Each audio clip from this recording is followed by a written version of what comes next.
Bucs fans, let's go get it.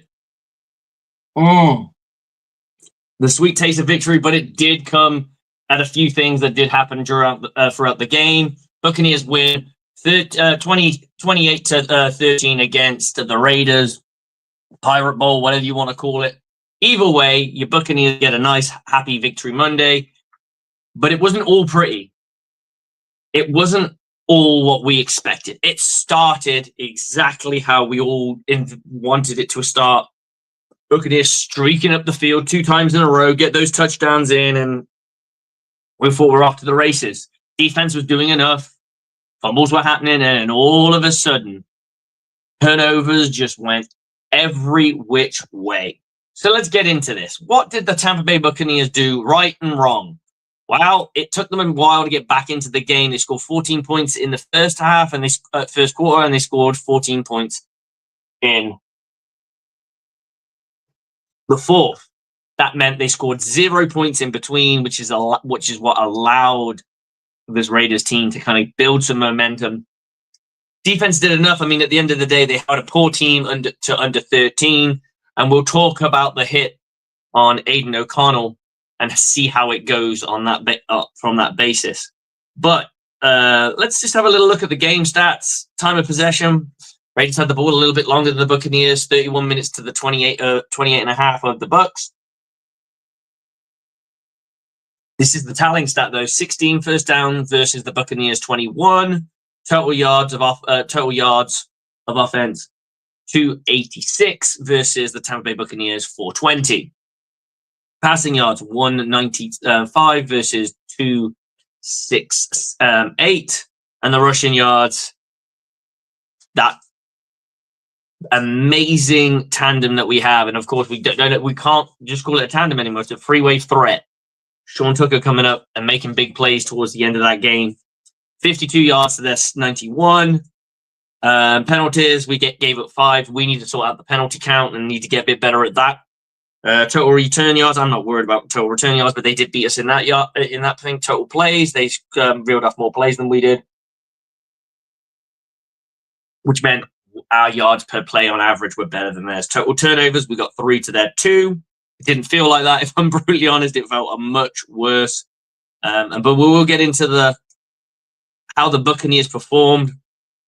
And let's go into Baker Mayfield. Baker Mayfield goes 29 of 18 for 62%, just shy of 300 yards, 3 touchdowns, 2 INTs, and a decent and a good QBR, I guess.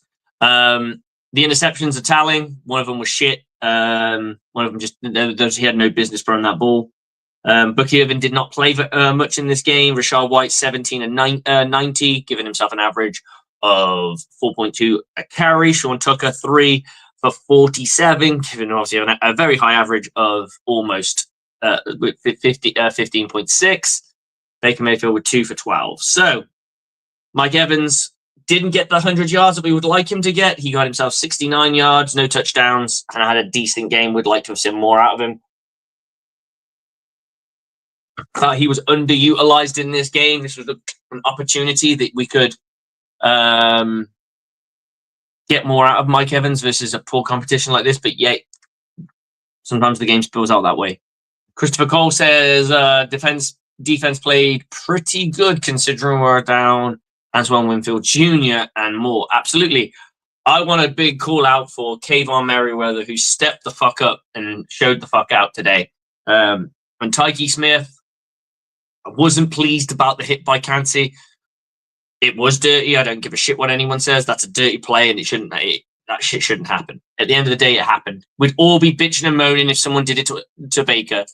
So I will turn around and say that was a dumb ass fucking play. by Elijah Cansey, and I would not be surprised if he gets suspended. I hope he doesn't. I hope it kind of flies under the radar, which it won't, but I hope it kind of does, and they go, yeah, well, you know. But I do think he'll probably get suspended. At least, at minimum, he's going to get a fine. Fine's what we all want because it's just money. We don't want him out for games. But that was stupid play. You can't do that shit. It's dumb. Not after he threw the ball and was still running. What the hell are you doing pushing a guy in the back? Like, for fuck's sake. Not a good look. Undisciplined. Dirty, in my opinion. And that's all I'm going to say on it. He's young. He's unheralded. We'll see where that leads to. Let's look at the receipt. We've talked a little bit about let's talk about the receiving stats. We've got K-Dot with 70 for 3 receptions, Mike Evans 69 for 4 receptions, Bucky Irvin 1 for 15, Jalen McMillan 2 touchdowns in this game and 59 yards, Rashad White 2 for 19, Sterling Shepard really coming into his own. I really would like to see Sterling Shepard stick around with his Buccaneer football team. I love him as that other guy. I think he's really taken. I wouldn't say he stepped into the shoes of Chris Godwin and done exemplary. I don't think he will be. I don't think he's a Chris Godwin. Not at all.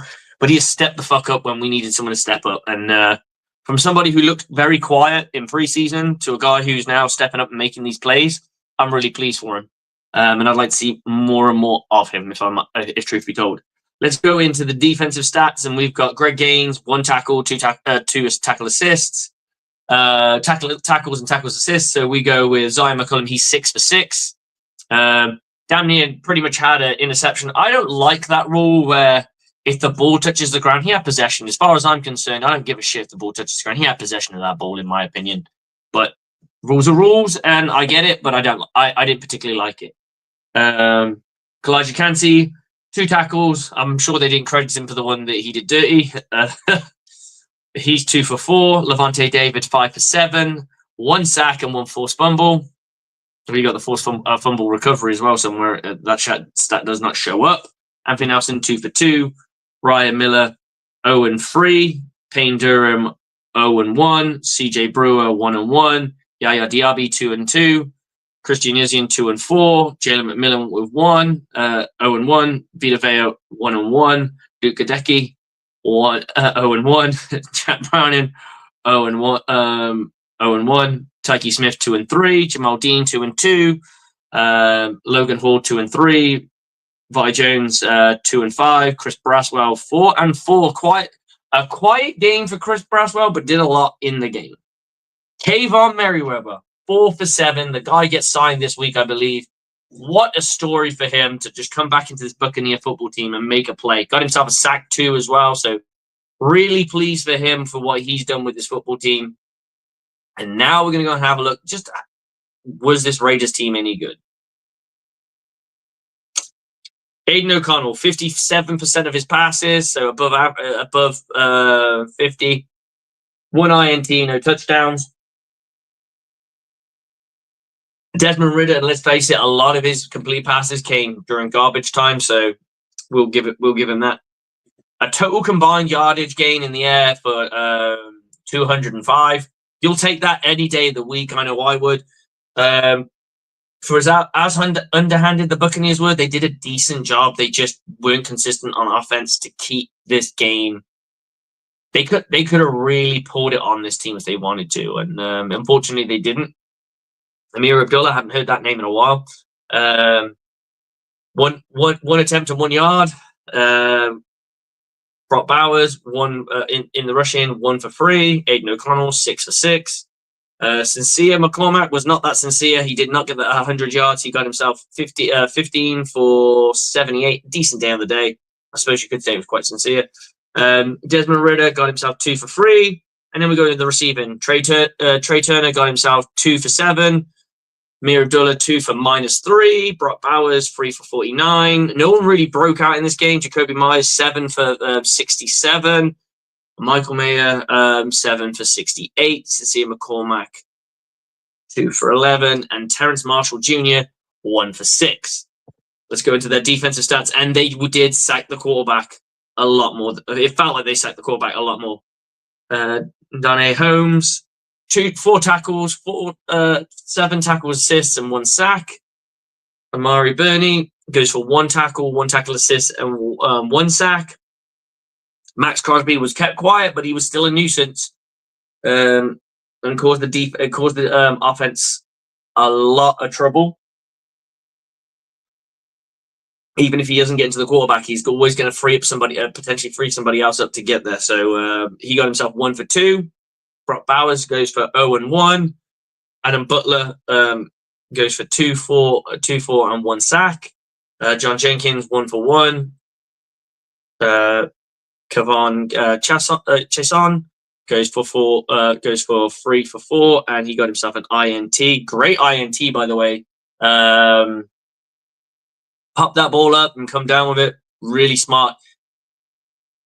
The Buccaneers have to come up with a counter for their screen game. Maybe they have screen and goes, because they can't keep going to a team. This team zeroed in on it and killed it dead to a point, and it cost the Buccaneers.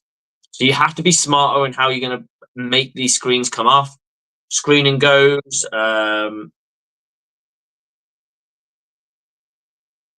Just clever stuff. Like, if you're going to do that, you're going to have a guy come down. If you know a guy's going to come down in the box, maybe you have the slot run an out route so he can pick up the ball while this guy's firing down. Present the screen, do something else. You need to have a countermeasure for it. They might already have one. Let's keep going through. We've got Teresa Baxter, who I used to do a show with back in the day. Look, we're going a couple of years back. Hey, Slick. Teresa, love you. Just driving home after we invaded a Raiders bar. Love to see that, Teresa. Love to see that. I'm sure you were giving them hell and mocking them. So, but it did get a little hairy there.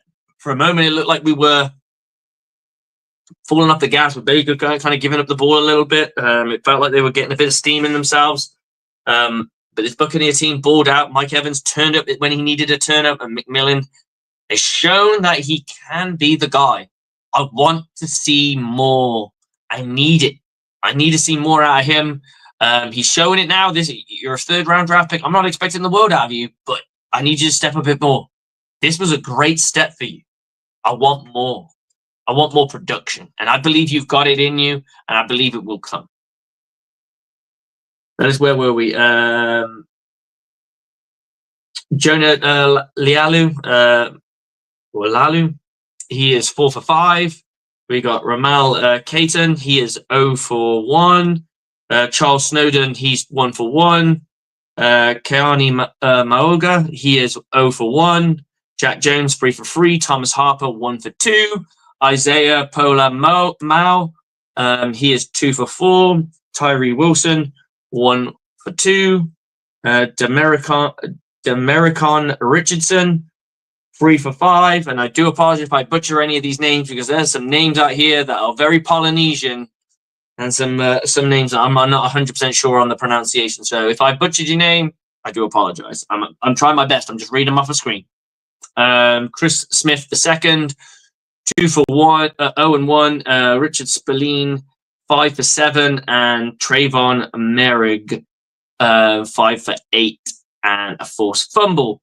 So there you have it. But I tell you what, Buccaneer fans, we had a good day today.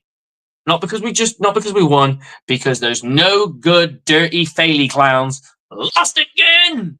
They lost again. Kirk Cousins has been 4 games in a row where he hasn't thrown a touchdown, but has been going coughing up that ball. And I don't even know the fumble mounts on this. I just saw the picks and went, oh my Lord, what is this boy doing? So the Falcons got absolutely bummed at home.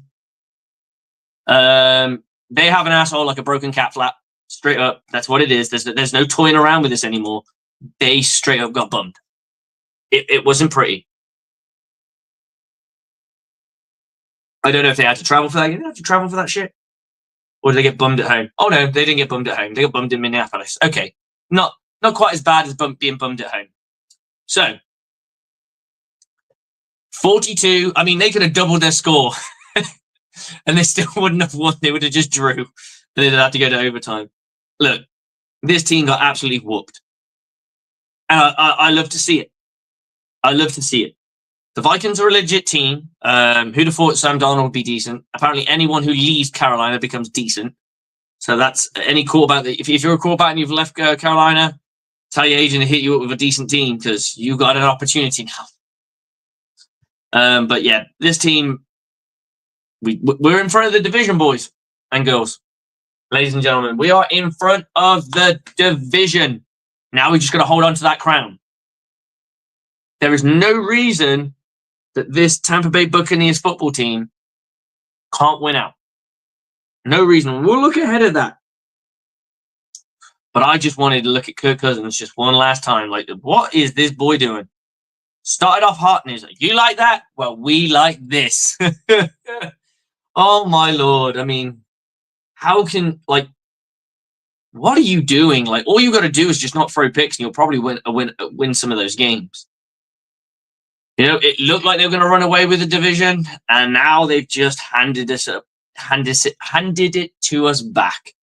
And Kirk Cousins has 80 million in guarantees. I believe he will cost 68 million next year, so they can't release him. They just can't afford it. The dead cap is just crippling. And apparently he only wants to go to a contender. Do you know any contenders that will go with a quarterback that hasn't fucking thrown a touchdown in 4 fucking games, but has coughed up the ball as much as he has? Yeah, he better be praying. You better be praying, because I don't think there's anyone going to make that move. I know teams are desperate, but I don't think anyone's that desperate. I'm not sure what his fumble rate is at the moment, but looking at how he's playing right now, it's not been good.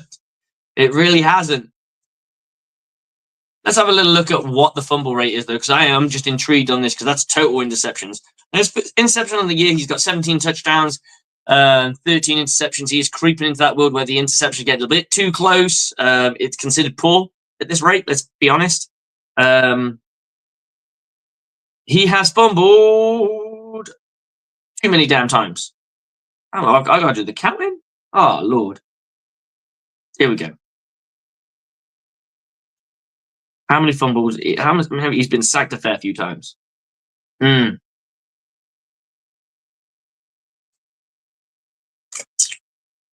He's been sacked 24 times.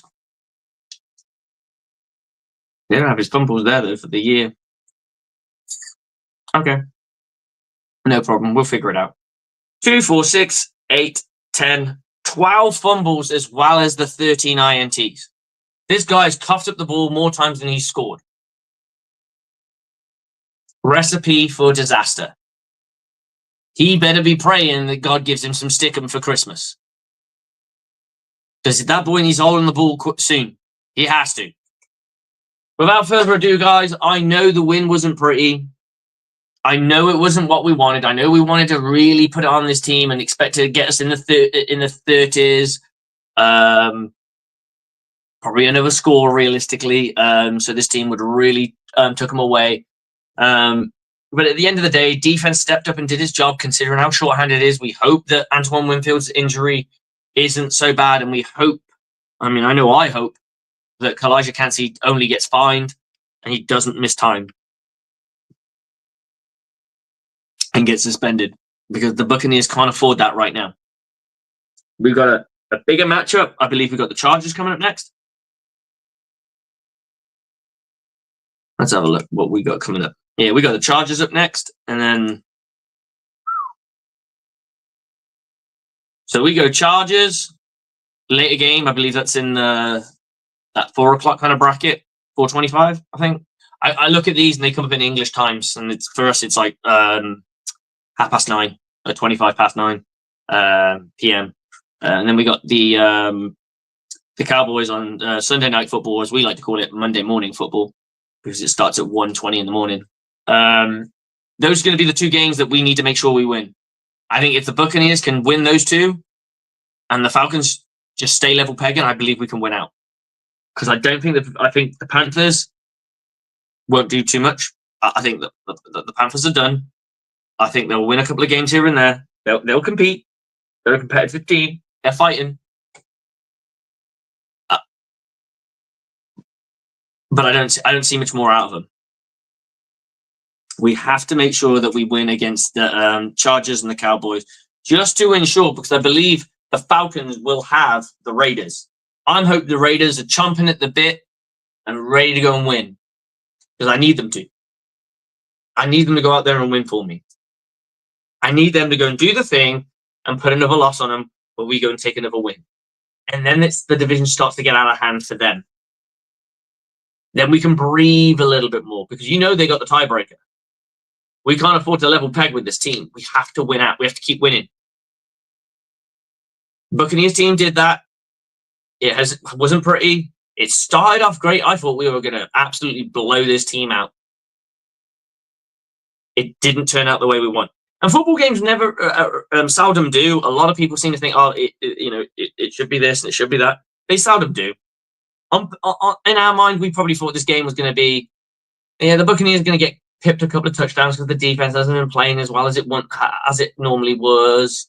Pass rush hasn't been quite as consistent. So we're probably going to give up maybe 20 plus points, but we're probably going to score about 38.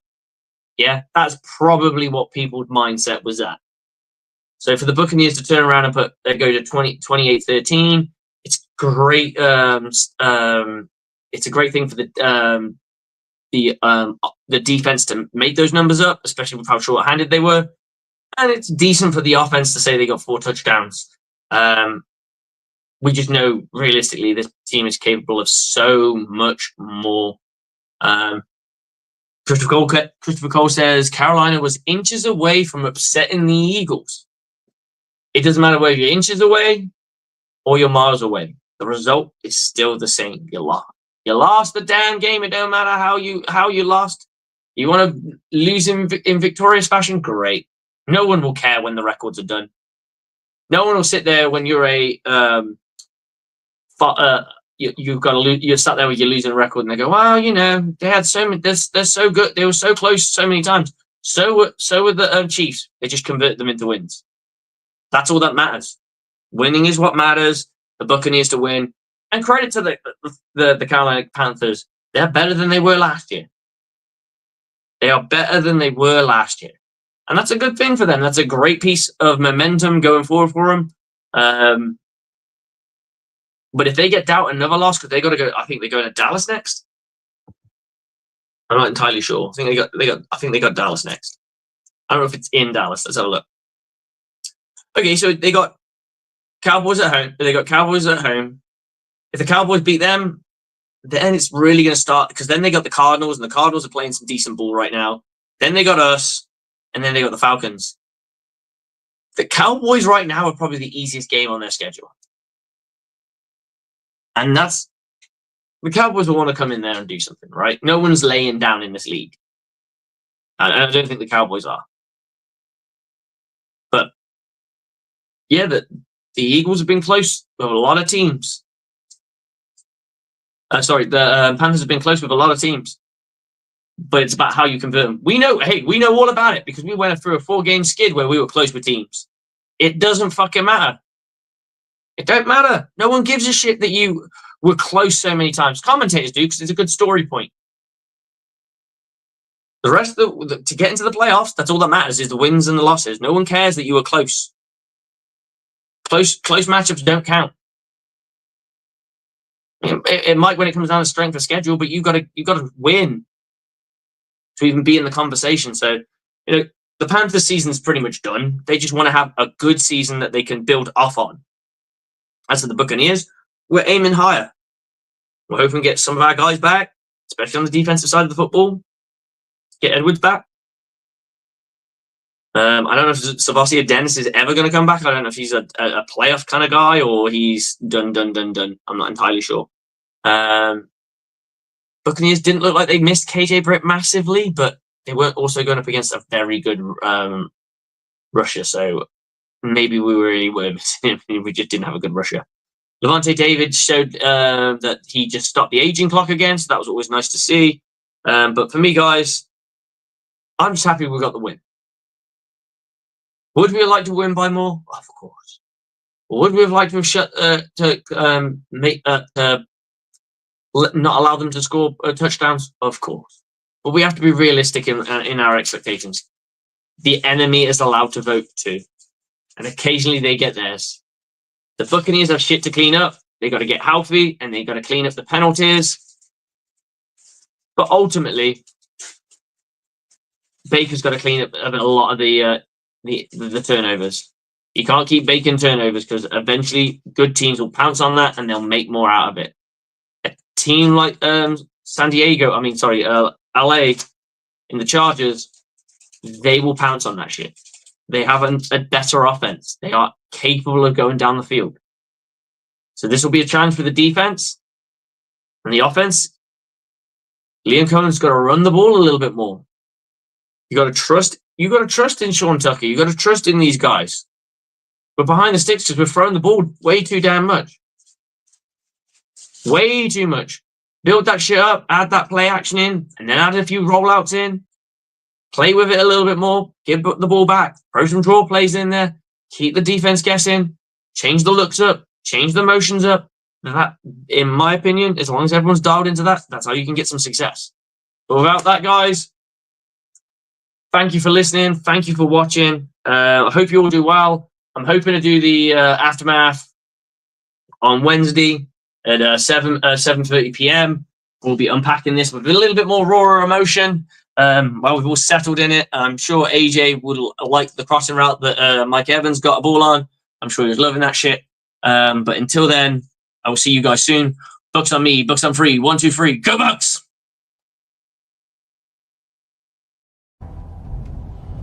I don't know.